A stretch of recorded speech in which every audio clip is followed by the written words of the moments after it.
దేవునికి మహిమ కలుగును గాక. ప్రభువు పేరట మీ అందరికి వందనాలు, శుభాలు. మరణాత. ఈ యొక్క 31వ రోజు యొక్క సిలువుగా గుడారంకు శుభాలు మీ అందరికి మరొకసారి తెలియపరుస్తున్నాను. ప్రియులారా, ఈ 31వ రోజులో యేసు ప్రభు యొక్క విశేషాన్ని బట్టి ఇక్కడ శోధించుట అనే అంశము లేదా ప్రశ్నించుట అనే మాట కంటే శోధించుట అనే మాట ఈరోజు మనం వింటున్నాం.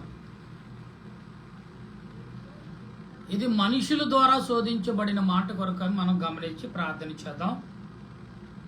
ప్రియులారా, మనం ఆలోచించినప్పుడు దేవుడు ఏ రకమైన ఆలోచన మనకి ఇస్తున్నాడు అనే విషయాలు మనం గమనిస్తూ ఉంటే ఇక్కడ మనకు కనబడుతున్న విషయాలు మనం గమనిద్దాం.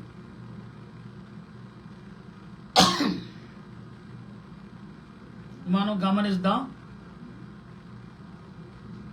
ప్రియులారా, ఇక్కడ రెండు కూడా ఒకే. ఇక్కడ యోహాను సువార్త, మత్తయి సువార్త కూడా శోధించుడనే మాటే కనబడుతుంది. అంటే ముళ్ళ కిరీటం పెట్టి ఊదారంగ వస్త్రం ధరించి యూదులు రాజా అని శోధించడం మొదలుపెట్టారు. దీని కొరకు ప్రార్థన చేద్దాం. సర్వోన్నతుడా, సర్వాధికారి అయిన మా దేవా, నీకు వందనాలు, స్తోత్రాలు తండ్రి. 2 వచనాలు ప్రభా, పరిశుద్ధ వారముల్లోకి మేము ప్రవేశించి నీ ఆత్మ చేత నింపబడి నీ ఆలోచన చేత మేము కట్టబడినట్లు ఈ యొక్క 31వ రోజులో ప్రభా మమ్మల్ని నింపి బలపరిచిన తండ్రి, నీ స్తోత్రాలు. మేమేమై ఉన్నామో అది నీ చిత్తం ప్రభా, మా చిత్తము కాదు. నీ ఉద్దేశాన్ని బలపరిచి నీ ఆత్మతో నింపమని నీదేన దాసుడను నా తలంపులు మరుగు చేసి పరిశుద్ధాత్ముడా మా మధ్యకు దిగిరండి. మీరు మాతో మాట్లాడండి, బిడ్డలతో మాట్లాడండి. దేవా, నీ ఆత్మతో నడిపింపు మాకు దయచేసి మీరును పరిశుద్ధులు, దేవదూతులు, శరేబులు, కరేబులు, 24 పెద్దలు, 4 జీవుల యొక్క ఆదరణ తోడుగా ఉంచి బలపరచు నడిపించమని క్రీస్తు ప్రభువు నామం నడుచున్నాను పరమ తండ్రి, ఆమేన్. మన తండ్రి అయిన దేవుని సన్నిధి తోడుగా ఉండి మనల్ని ముందుకు నడిపించును గాక, ఆమేన్. ప్రభునందు ప్రియ దేవుని బిడ్డలారా, మనం యోహాను సువార్త 19వ అధ్యాయం 1వ వచనం చూస్తే యేసు ప్రభుని పట్టుకుని కొట్టి ముళ్ళ కిరీటం పెట్టి ఊదారంగుర వస్త్రం ధరించి నీ యూదులు రాజాని అపహాసం చేశారు. ఇక్కడ శోధించటం మొదలుపెట్టాల పాఠం ఏమంటే శోధించుట. దేవుని కుమారుడిని శోధించుటకు ఎవరి అర్హత ఉంది? అసలు ఈ భూమి మీద ప్రభు కుమారుడిని శోధించే అర్హత ఎవరికైనా ఉందా? కలిగి ఉన్నారా మనుషులు అలాంటి వారు? ఈ భూమి మీద అటువంటి వారు ఏమైనా ఉన్నారంటే సాతాను సంబంధమైన మనుషులు తప్ప ఆత్మకును మనస్సాక్షికి లోబడిన వారు ఎవరు కూడా ఇటువంటి పనులు చేయరు. కానీ ఇక్కడ మనం గమనించాలి ప్రియులారా. ఎందుకు అంటే సాతానుగాడి యొక్క క్రియలు ఎంత స్పష్టంగా కనబడుతున్నాయంటే యోహాను సువార్తలో మనకు కనబడుతున్నాయి. ఈ యోహాను సువార్త 19వ అధ్యాయం 1వ వచనం కాడి నుంచి కనబడుతున్నాయి. అయితే మత్తయి సువార్త ఇక్కడ 27వ అధ్యాయం 28వ వచనం నుండి చూస్తే ఆయన ముళ్ళ కిరీటం పెట్టి యూదారంగ వస్త్రము ధరించి అనే మాటను కిరీటం మళ్ళీ ఆయన తలకం పెట్టి ఒక రెల్లు ఆయన కుడి చేతిలో ఉంచి ఆయన ఎదుటి మోకండి యూదులు రాజా నీకు శుభమని ఆయనను అపహాసించిరి. ఇక్కడ అపహాసించిరి, శోధించడం అంటే అపహాసించి శోధించుట. దైవ దేవుని కుమారుడిని శోధించుటకి ఎవరికి హక్కు ఉంది? ఎవరికి శక్తి ఉంది? సాతానుకు కూడా లేదు. ఎప్పుడైతే మనం శోధనకు గురవుతున్నాం ప్రియులారు, ఇక్కడ ఊదారంగం అంటే ఆ రాజులకు గుర్తు ఊదారంగ వస్త్రం. ముళ్ళ కిరీటం ఎందుకు? కిరీటం అంటే వజ్రాలతో కిరీటం, పొదిగించిన కిరీటం రాజులు శిరస్సు మీద పెడతారు. ఇక్కడ యేసు ప్రభుకి ముళ్ళ కిరీటం అల్లి ఆయనకి అదిమి ఇచ్చారంట, అంటే తల మీద పెట్టారు. ఒక్కో ముళ్ళు 3 అంగుళాల పైన ఉంటుందండి. ఆ ముళ్ళు అంత పొడుగుంటాయండి ఆ ముళ్ళు. ఈ మధ్యలో ఒక అతను యెరూషలేములో చూపించాడు ఆ ముళ్ళని. నా ప్రియమైన దేవుని సహోదరులారా, దేవుని సంగమా, క్రైస్తవ యొక్క విశ్వాసులారా, శోధించటం అనే పదము ఎంత భయంకరంగా ఉంటుందో తెలుసా? శోధన అనే మాటను వింటేనే భయపడతాం మనం. కానీ యేసు ప్రభు దానికి ఎదురెళ్ళారు. తెలుసా అండి? శోధన, శోధించుట, శోధించే వారికి ఎదురెళ్ళాడు ఆయన. శోధించుకోండి. ఎంతసేపు శోధించుతారు? 1 రోజా 2 రోజుల? 1 రోజు శోధించే కొన్ని గంటలు శోధించడానికి అలసిపోయారు. ఏ రోజు రాజు, పిలాతు, వీరందరూ, కైప, అన్న, వారి బృందం అంతా ఒక రాత్రి ఒక పగలు తలకిందులు అవుతేనే తప్ప శిక్ష విధించలేకపోయారు. మానవుడి యొక్క శక్తి సరిపోదండి. మానవుడి యొక్క శక్తి సరిపోదు దేవునిని గద్దించి. ఈనాడు మానవుల దేవుని పిల్లల మీద దేవుడు కాదు అని మాట్లాడే సహోదరులారా, స్నేహితులారా, దేవుడిని మీరు దూషిస్తున్నారంటే, దేవుడు ఎన్నో రకములు కలిగిన ఎన్నో రకాలుగా నీకు కనపడతాడనే మాట ఎందుకు మాట్లాడారంటే, నువ్వు తండ్రి రూపములైనా తల్లి రూపములైనా నువ్వు ఏ రకంగా నువ్వు నన్ను చూడాలనుకో ఆ రకంగా కనపడతాడు. అందుకే మోసే సంఖ్యాకాండములో మనం చదువుతున్నప్పుడు ప్రియులారా ఇక్కడ కనపడుతుంది. ఎందుకంటే మోసే ఎంత శక్తిమంతుడో సంఖ్యాకాండంలో మనకు కనపడుతుంది ప్రియులారా. సంఖ్యాకాండంలో ఎందుకు కనపడుతుందంటే, భక్తుడు మోసే దేవుడు పిలిచినప్పుడు ఏమంటున్నాడు తెలుసండి? తండ్రి నిన్ను చూడాలన్నాడు మోసే. అంటే మానవుడు దేవుడిని చూసే అదృష్టం కలిగిన అంత ప్రభావవంతుడండి. అలాంటి వ్యక్తి ఈరోజు అటువంటి శక్తి కలిగిన మానవుడు దేవునిని శోధిస్తున్నాడు. పైగా మోకరించి యూదులు రాజా నీకు శుభం. నిజమే, ఎంతగా ఎదిగా కానీ ఒక రాజు మీ దగ్గర ఎదుట వాళ్ళు హింసించినా కానీ యేసు ప్రభు ఎదుట మోకరించి తల వంచి యూదులు రాజా నీకు శుభము అంటే నిజంగా భూమి మీద యూదులు రాజు అని అప్పుడైనా ప్రజలు ఒప్పుకున్నట్టుగా మనం భావించాలి. ఇక్కడ ఏమంటున్నాడు 30వ వచనంలో మనం చదువుతున్నప్పుడు, ఆయన ముఖం మీద ఉమ్మేసి చూడండి, ఉమ్ము ఊసి ఆయన మొక్క మీద ఉమ్ము ఊసి ఎలా శోధిస్తున్నారు చూసారా? ఆయన చేతిలో రెళ్ళు తీసుకుని ఆయన ముఖం మీద కొట్టివి. ఎంత మొదటేమో యెరూషలేముకు వచ్చినప్పుడు యూదుల రాజుకు జయము జయము అన్నారు. నిజంగా యూదులు రాజని నీకు శుభమని పలుకుతున్నారు. ఇక్కడ ఏమంటున్నారు? మరలా సాతాను గడు చూసారు ఎలాగా? వాడు వాడు స్వయంగా దేవుని ఢీక్కోలేడు. ఎందుకంటే వాడి శక్తి సరిపోదు. అందుకే మనం చాలా సీరియాల్లో పూర్వకాల సినిమాల్లో చూపించేవారు, అవతల వారిని కుటుంబాన్ని నాశనం చేయాలంటే అందరూ ఆ ఇంట్లో ఎవరినొకరిని పట్టుకుని ఏదో ఆశ చూపించి వాడి వీక్నెస్ని పట్టుకుని అప్పుడు శోధించేవారు. వాడి దగ్గర సంతకాలు తీసుకుని, వాడి దగ్గర రికార్డు తీసుకుని, ఆస్తులు కొన్ని గుంజుకుని, ఇదిగో నీ కొడుకు ఇటువంటి దానికోసం మా దగ్గర ఈ సంతకాలు పెట్టాడు కాబట్టి ఇదిగో నీ ఆస్తులు మేము తీసుకున్నాం అని ఈ రకంగా లోక సంబంధంగా తీసుకున్నారు. సాతానుగాడు కూడా ఏం చేశాడు తెలుసు? ఇక్కడ లోకాసులు చూపించాడు యేసు ప్రభు మానవుడికి లోక కోరికలు చూపించి, ఇదిగో ఆయనను అప్పగిస్తే ఇస్కరియోతకి ఏం అధికారం ఇస్తాను, మంచి అధికారం కలిగి ఉంటాడని కలిగించి సాతానుగాడు వాడుకుని యేసు ప్రభుని అప్పగించాడు. ప్రియులారా ఇక్కడ చూడండి ఎలాగన్నారంటే, అలాగా సాతానుగాడు స్వయంగా వాడు దేవుడిని ఢీక్కోలేడు. డైరెక్ట్ గా ఢీక్కుందామని మొదట వెళ్ళాడు. 40 రోజులు ఉపవాసం, అలసిపోయాడు శరీరం.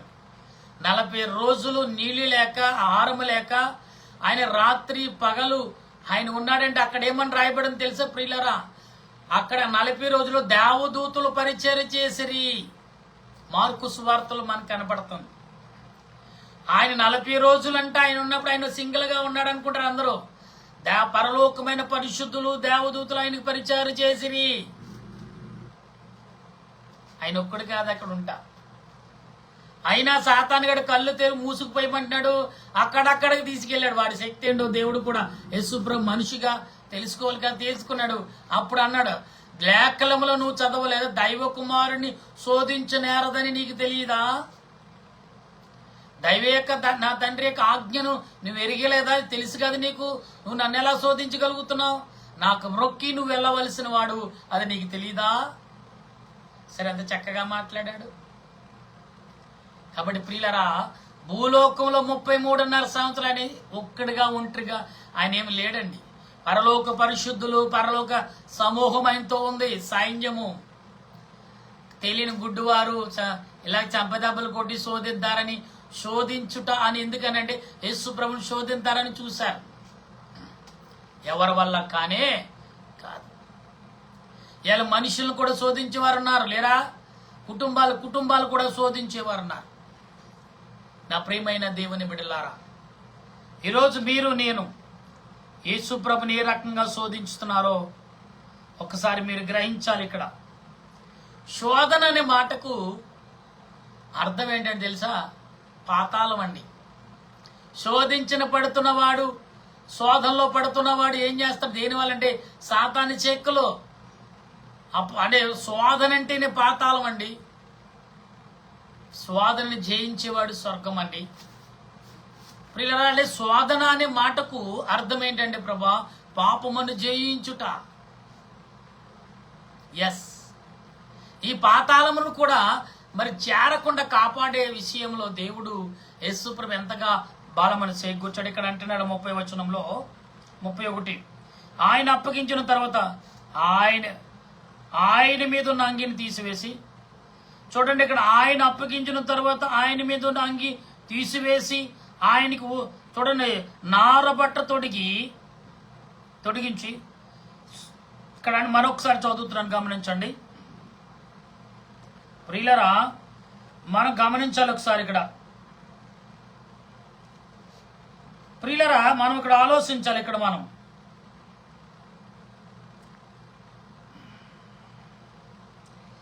మనం ఆలోచన కలిగినప్పుడు, మనం ఆలోచించినప్పుడు, నీకు శుభమైన అపహాసం చేసిరి, ఆయన మీద ఉమ్ము వేసి ఆ రెల్లును తీసుకుని దానితో ఆయన తల మీద కొట్టి ఆయన అపహాసించిన తర్వాత ఆయన మీద ఆంగిని తీసివేసి ఆయన వస్త్రాన్ని తొడిగించి సిలువేటకు ఆయన తీసుకుని పోయిరి.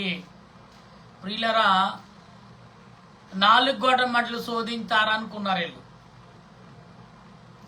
కానీ ప్రభు పరలోక వైపు చూడకుండా తల కంటి చూపు నేల మీదే చూపు కిందకే చూశాడంటే ఆయన కన్నులు తెరిచి అలా చూస్తాడేమో. పరలోకంలో పరిశుద్ధులందరూ ఏకమవుతే ఏమండి, చూడండి, బలవంతుడు ఒక పిండికి ఏదైనా ఒక చిన్న మట్టి రాయి, గట్టిగా ఉన్న రాయిని అలా పిసిగితే ఏమైపోతాడు? బూడిదైపోతాడు. అలాగైపోతారు మనుషులు పరలోకం నుంచి పరిశుద్ధులు దిగొస్తాయి.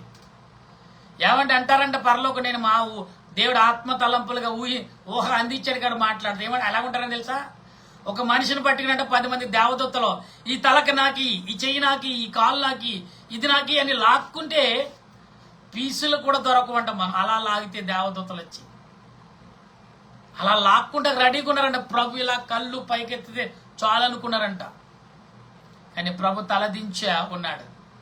ఎందుకంటే సమూహంలో ఉన్నారు ప్రభు చుట్టూ. ప్రభు అని ప్రభు ఈ మానవుడు అంతు నేను చూస్తానని దేవదూతలు ఎంతో ఉత్సాహంతో మాట్లాడుతుంటే ప్రభు మౌనం పాటించాడంట. ఏ రోజు రాజు అడుగుతున్నాడు, నువ్వు యూదులు రాజు అన్నప్పుడే పరిశుద్ధులు అంటున్నారు, ఒరే మూర్ఖుడా, ఇలాగే మాట్లాడినట్టుగానే మాట్లాడి ఉండొచ్చు. ఒరే మూర్ఖుడా, ఆయన పరిశుద్ధుడే కుమారుడు, ఆయనట్టుగా నువ్వు మాట్లాడుతున్నావు యూదులు రాజు అని. ఆయన నోరు తెరిస్తే నీవు గాని నీ యొక్క రాజ్యం గాని ఉంటుందారా అనే రీతిలో పరిశుద్ధుల పరలోకం నుంచి అలాగే ఆయన చుట్టూ ఉన్న దేవదూతలు అలా చూస్తున్నారంట. ప్రియులారా, ఒక్కొక్కసారి రాజులు కొంత పెద్ద పెద్ద నాయకులు సివిల్ డ్రెస్లో వచ్చి, మారువేషాలు వచ్చి కొన్ని హాస్పిటళ్ళు, కొన్ని స్కూళ్ళు తనిఖీ చేసినప్పుడు మనం చూస్తున్నామే. వాళ్ళు ఏం మాట్లాడు, వారు ఏం చెప్పినా వింటారు. లాస్ట్కి ఏం చేస్తారు తెలుసా? మన ఒక ఈ వీడియో చూశాను నేను. కలెక్టర్ గారు, ఎరువులు సంబంధించిన కలెక్టర్ గారు రైతులందరూ బాధపడుతున్నారని లెటర్ వెళ్తే ఆయన ఏం చేసి సివిల్ డ్రెస్లో ఒక పిచ్చోళ్ళలాగా, ఒక రైతులాగా తయారై టీ షర్ట్ వేసుకుని భుజం మీద తుండేసి టవల్ కట్టుకుని కొన్ని షాపులకి వెళ్ళాడు. వెళితే ప్రియులారా, మరి అంతటకంటే వాళ్ళు ఒక 10-20 రూపాయలు చొప్పున బస్తాకు అమ్ముతున్నారంట. అలా 2-3 షాపులకి వెళ్ళాడు, అందరిని అడిగాడు, అలాగే పట్టుకెళ్ళిపోయాడు. మరలా వచ్చి ఇంకా బస్తాకాలు లేవు, స్టాక్ అయిపోయినాయి అన్నారంట. ప్రియులారా, అయితే చూస్తే ఈ స్టాక్ ఎక్కడుందంటే మరలా వెనక్కెళ్ళి ఆడు మనిషి జట్టు అతను తెచ్చిస్తాడప్పుడు చూస్తాడంట, స్టాక్ ఫుల్గా ఉందంట. అక్కడుండి వెంటనే ఫోన్ కొట్టాడంట. ఆయన ఫోన్ కొట్టి వెంటనే ఒక 10 కార్లు వచ్చేసి ఆ మాస్క్ పెట్టుకున్నాడు ఆయన. ఆ లింగితో ఉన్నట్టు ఆ తల చుట్టుకుని తోవాల భుజం మీద ఉంది. రైతుల పిచ్చోళ్ళ కనబడుతున్నాడు. వెంటనే సెల్యూట్ కొట్టారు షాప్ వాళ్ళు అందరూ, ఆ చుట్టుపక్కల అందరూ రైతులందరూ ఆశ్చర్యపోయారంట. వీళ్ళు ఆశ్చర్యపోయినప్పుడు ఎవరంటే ఇమీడియట్ గా ఈ 3 షాపులు సీల్ చేయండి అన్నట. ఎవరు మీరు షాపులు మా షాపులు చూడండి. ఈయన తెలుసా, రైతులకు కలెక్టర్ గారు. కాబట్టి అన్నప్పుడు మొత్తం సరుకు చూస్తే కొన్ని 100 టన్నులు ఎరువులు పెట్టుకుని లేవని బ్లాక్లు అమ్మటానికి సిద్ధపడ్డారంట. అలాగనే ప్రియులారా, దేవుడు మౌనముగా ఉన్నాడంటే దాని అర్థము భరిస్తున్నాడని కాదు, ఆయన పిల్లలను రక్షించుకుంటున్నాడని అర్థం. యేసుప్రభు ఎందుకు ఉదాహరణ చెప్పానంటే, యేసుప్రభు మౌనంగా ఉన్నాడు. దేవదూతలు అన్నారంట, ప్రభా ఒక్కసారి అను ప్రభా, ఈ మానవుడే కంతు నేను చూస్తా, నిన్ను చంప మీద కొట్టి క్యాండ్రింగ్కి ఉమ్ముస్తాడా, నీ చేతిలో కర్ర తీసి నిన్ను ఎత్తి మీద కొడతాడా అని అంటే నా దేవదూతలు అడుగుతున్నారంట, ప్రభా ఏంటి ప్రభా ఇది అంటే మౌనంగా ఉన్నాడని ప్రభు. పరలోకం తండ్రి అలాగే చూస్తున్నాడు, నా కుమారుడు ఎంతవరకు దీన్ని చేయగలుగుతాడు. నా ప్రియమైన దేవుని బిడ్డలారా గమనించండి, యేసు ప్రభు చిన్నవాడా మనం గమనిస్తుంటే ప్రియులారా ఆలోచన కలిగి ఉండాలి. ఒకసారి దేవుడు ఏం మాట్లాడుతున్నాడు అనేది ఇక్కడ మనం గమనించగలిగి ఉంటే ప్రియులారా, ఆలోచన కలిగి ఉన్నప్పుడు ఈ యొక్క యోహాను సువార్త 19వ అధ్యాయంలో మొదటి వచ్చు, అప్పుడు పిలాతును యేసును పట్టుకుని ఆయనతో కొరడాలతో కొట్టించి సైనికుల ముళ్లతో కిరీటం అల్లి ఆయన తల మీద పెట్టి ఊదారంగ వస్త్రం తొడిగించి ఆయన యొద్దకు వచ్చి, యూదులు రాజా నీకు శుభమని చెప్పి ఆయనను అరచేతులతో కొట్టి మరలా వెలుపలకు వచ్చి, ఇదిగో ఈయన యందు ఏ దోషము నాకు కనబడలేదు, మీకు తెలియనట్లు ఈయన మీ వద్దకు వెలుపలకు తీసుకొచ్చును అనిను. అంటే ఏ తప్పు లేకుండా ఎందుకు కొట్టించాడు హేరోదు రాజు? ఎందుకు కొట్టించాడు? కొట్టించకపోతే అతను అక్కడ ఆ సీట్లో కూర్చుంటకు అర్హత లేదు. అందుకనే ప్రియులారా, ఒక నీతిమంతుడు, ఒక మంచివాడిని పోలీసులు కూడా తప్పించాలంటే ఆ కేసు పెట్టిన వాడు ఎదుట 2 దెబ్బలు కొట్టాలి. కొట్టకపోతే వాడు మనసు ప్రశాంతంగా ఉండడు. లేదంటే వాడు ఇక్కడి నుంచి పై అధికారులు ఎక్కడెక్కడికో వెళ్తాడు. అసలు జీవితం వీడు డొక్కాడితే రెక్కాడితే డొక్కాడిని వాడి పరిస్థితి. ఎందుకని చాలా దూరదృష్టి ఆలోచించి పోలీసు వారు కొడతారు. అయ్యా నన్ను ఎందుకు కొడుతున్నావంటే, ఊరుకోరే బాబు నీ జీవితం కొరకే, నీ మంచి కొరకే నేను కొడుతున్నానని అంటాడు. అలాగని యేసుప్రభుని రక్షించుటకు వెళ్ళి తుప్తు కొరకు 2 దెబ్బలు వేసాడు. కానీ అప్పుడు యేసుప్రభు ఎప్పుడు హేరోదు రాజు ఎప్పుడైతే కొట్టమని ఆజ్ఞ ఇచ్చాడో హేరోదు రాజు వైపు ఎర్రమని చూస్తారంట పరిశుద్ధులందరూ. తర్వాత ఇతడు యందు ఏ తప్పు కనపడలేదు అన్నప్పుడు కొంత సంతోషపడరు, మనవాడే ఇతడు కూడా, అంటే యేసుప్రభుని రక్షించడానికి చూస్తున్నాడు ఇతడు అన్నప్పుడు సాతాను గడ మిర్రమని చూస్తున్నాడు. ఒకటి కాస్త కొన్ని 100 గుంపులు అయిపోయాడు సాతాను గుంపు. ఒక్కొక్క మనిషిలో 4 దేవదూతలు, సాతాను గుంపు యొక్క దూతలు మనిషిని పట్టుకునంట శోధిస్తున్నాయంట. సిలువేయి సిలువేయి సిలువేయించమని. తల మీద కొంత, భుజం మీద కొంత, మనిషినట్టు ఊపేస్తున్నారంట వాళ్ళు. దురాత్మ సంబంధమైన మనుషులు. యేసు ప్రభుని సిలువుగా అప్పగించినప్పుడు ఆయన సిలువు మీద పలికిన మాటలు చూసంట ఇవి భజన చేసుకుంటున్నాయంట. 7 మాటలు భజన పలుకుతున్నాయంట. వీళ్ళరా సమాప్తమైనదన్న మాట వినగానే భూమి వణుకుతుంది ప్రియులరా. అప్పుడు సాతానుగాడంట పరుగు పరుగు పరుగు ఎత్తుతున్నాడంట. ఒంటి మీద చూడండి, ఎవడైనా మగస్మాత్తుగా దొంగ యజమాని వచ్చాడు చంపేస్తాడా నిన్నంటే ప్రాణం కాపాడుకుడా ఎలా పరిగెడతాడో, ఒంటి మీద వస్త్రాలు లేకుండా పరుగులు ఎడుతుంటారు ప్రియులారా. ఈ మాట చెప్తే నాకు నవ్వు వస్తుంది. అలాగా సాతానుగాడు పరిగెత్తాడంట. పరిశుద్ధాత్మ దేవుడు వైపు చూశాడని సాతానుగాడు మంచి అలర్ట్ గా ఉన్నారని పరలోక పరిశుద్ధులు, దేవదూతలు, ప్రభు దేవుడు తండ్రి నా ఆత్మ నీ చేతులకు అప్పగిస్తున్నానని సమాప్తమైనది అనే మాటను ముగించగానే సాతానుగాడు ఇంకా ఎక్కడ భూమి ఎక్కడ ఏమంటే ఆ బండలో మొత్తం అన్ని కూడా బిగిసిపోని అంట, డోర్లు బిగించేసినాయి అంట. నువ్వు మా దగ్గర కావటం, మా దగ్గర ఉండట్లేదు. ఎక్కడికన్నా పాతాళమే చోటు అయింది వాడికి. ఈరోజు గమనించాలి, సాతానుగాడు అలాంటి వాడు. శోధించుటకు ఏదో శోధించాననుకున్నాడు, తర్వాత ప్రియులారా 2 దెబ్బలు కొట్టొచ్చు మనల్ని. ఇవాళ చాలా మంది క్రైస్తవుల మీద దాడి జరుగుతుంది. ఏమి జరుగుతుంది? ఏం చేస్తారు? ఎవరు ఏమి చేయలేరండి. ఏమి చేసినా దేవుడు ప్రభు మంచే జరుగుతుంది భూమి మీద, చెడ్డ అయితే జరగదు అని క్రైస్తవ యొక్క విశ్వాసులు, ప్రభుని ఎరిగిన ప్రతి వారు ధైర్యం కలిగి అందరూ ప్రేమించండి. అందరి కొరకు మన ప్రధానితో సహా, ఇవాళ నిన్న తీర్పిచ్చిన వాళ్ళతో సహా, సుప్రీంకోర్టులో తీర్పిచ్చిన వారు కూడా సామాన్యమైన మనుషులే. కానీ సాతానుగాడు వాళ్ళు ఉండి తీర్పులు తీస్తే ఓ రెక్కలెగరేస్తున్నాడు. ఏదో ఒక రోజు నా రెక్కలు మొత్తం కుతుకోలేక దేవుడు విడిచేసే కాలం దగ్గర పడుతుంది. గమనించి ప్రార్థించే కృపను పరిశుద్ధాత్మ దేవుడు మనందరికి అందించి ఆయన రాకడకు మన యొక్క సిలువు గుడారం నుండి సిద్ధపరచును గాక. ఆమేన్. ప్రార్థన చేద్దాం. ప్రేమామయుడ, కరుణామయుడ, దయామయుడ, దయగల తండ్రి వందనాలయ్యా. ఈ సమయంలో నిజమే కాదు ప్రభా, శోధించుట అనే మాటలో ప్రభా ఎవరు నిన్ను శోధిస్తారు ప్రభా? శోధించే అధికారం ఎవరికి ఉంది దేవా? తండ్రి, అయినా కానీ నీ అంతడు నువ్వు శోధించబడ్డావు. నీ అంతడు నువ్వు అప్పగిస్తేనే వారు అప్పగించబడితేనే నీ మీద దెబ్బేయగలిగారు ప్రభా. దేవదూతలు అన్నారండి, ప్రభువా నీకు నేను అడ్డంగా నుంచుంటాను అన్నప్పుడు, ఇదిగో దూతల్లారా మీరు అడ్డంగా నుంచే మీకు తలుగుతాయి. నాకు తలిగితేనే కదా సాతాన్ని నేను పాతాళం పంపించగలను. నా వైపు మీరు చూడకండి, అదిగో మీతో జీవించుటకు నా తండ్రి రూపము కలిగిన పిల్లలు ఉన్నారు, వారితో ఆనందంగా మీరుండరా, ఆనందంగా మీరు జీవించరా అని ప్రభా నువ్వు చెప్పునట్టుగా ఇక్కడ అంతా జరుగుతుందేవా. అయ్యా దేవాని కొందనాలు స్తోత్రాలు చెల్లిస్తూ నీ ఆత్మ చేత మమ్మలను, మా దేశ ప్రజలను, ఏమి జరుగుతుందో ఎక్కడేమి జరుగుతుందో తెలియని పరిస్థితులు ఉన్నారు ప్రభా. మనుషులు వస్తువుల కొరకు, ఆకలి నీటి కొరకు, ఇదిగో పెట్రోల్ కొరకు కొందరు కొన్ని రకాలుగా పరిగెడుతూనే ఉన్నారు. బిందులు, చెంబులు, పాత్రలు పట్టుకెళ్ళి నాయన పట్టుకు వెళుతూనే ఉన్నారు ప్రభా. ఏమి జరుగుతుంది లోకంలో ప్రభా?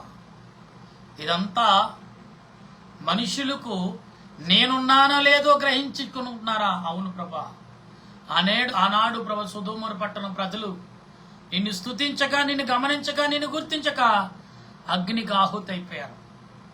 అలాగే ప్రభా నిలవే ప్రజలు తప్పు తెలుసుకుని ప్రాధేయపడిన వారు మరలా సంపూర్ణంగా దీవించబడ్డారు.